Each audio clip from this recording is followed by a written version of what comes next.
Hey everyone. So I brought this plant in because look how beautiful it is and how it goes with my porch.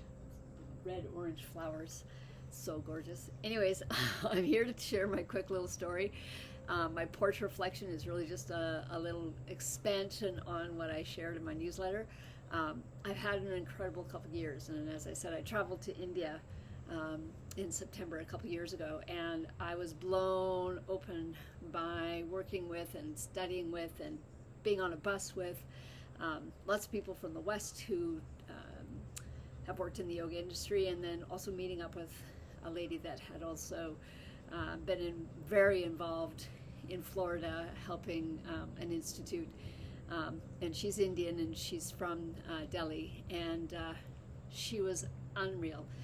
Malika was her name, and she shared with me the stories of how they behind the scenes laughed at the Westerner and made fun of the Westerner, and were very aware of what the Westerners were doing with the yoga industry, and how it was consumerism, how it was colonialism, how we picked and chose what we liked, how we took words and used them inappropriately, and just so many things. And she had such a great sense of humor, and she was so honest with me. She left that institute because she couldn't, in her own conscience, continue to play the game of all the money that the Indian guru guy, two teacher guys were making, and she had lots of thoughts and opinions on that as well. So I don't need to go into all that. I'm just saying I had dynamic, huge, open experiences with a wonderful woman, born and raised in India, still teaches yoga in India. She also is an engineer.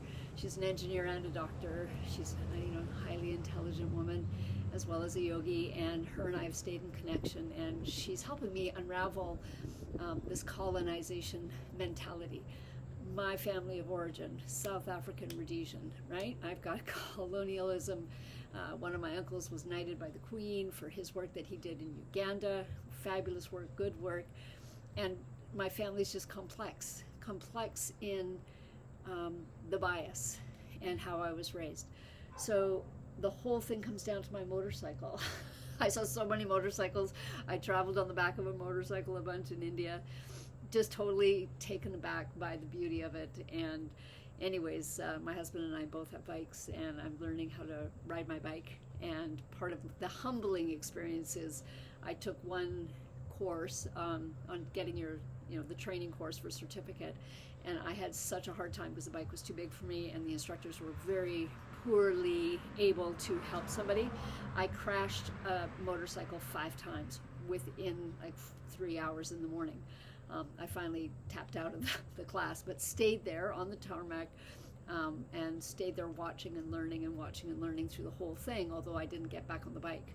I then purchased a bike and then practiced in parking lots with my husband, and then just recently took my class again in the fall and passed, and I've been riding, and I've just joined a group of women that rides, an empowering group of women to help women ride without having to ride with men and their husbands, and how they can do it on their own. So that's sort of the in a nutshell. I've just gone through a lot of experiences, and I think it was my trip to India that sort of started and opened me up, because I had to get really, really honest of my partaking in, my participation in, and my once you know, you can't unknow, and once you see, you can't unsee. And then the idea is then you do the work to change.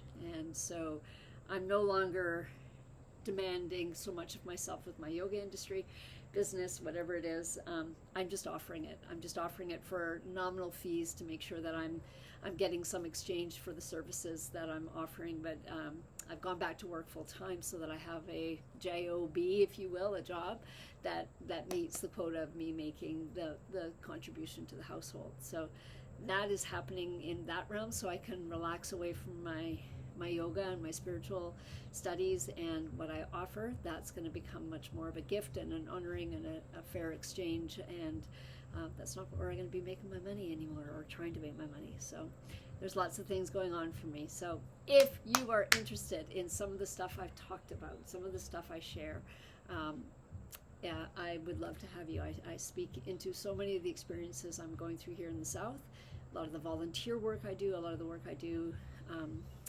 getting the black vote to happen and get the voters registered and get that happening. So there's just a lot I can share from my experience of where I'm working and how I'm working in community. So yeah, that's it. Lots of love to you from my porch this afternoon. I'll zip this into my newsletter, and please, if you want to come work with me, it'll be a virtual class, but you'll have access to have conversations with me, and we can chat a bit, and I'll be teaching themes and things throughout the 3 months so that we're doing that. Okay, bye. How do I turn it off?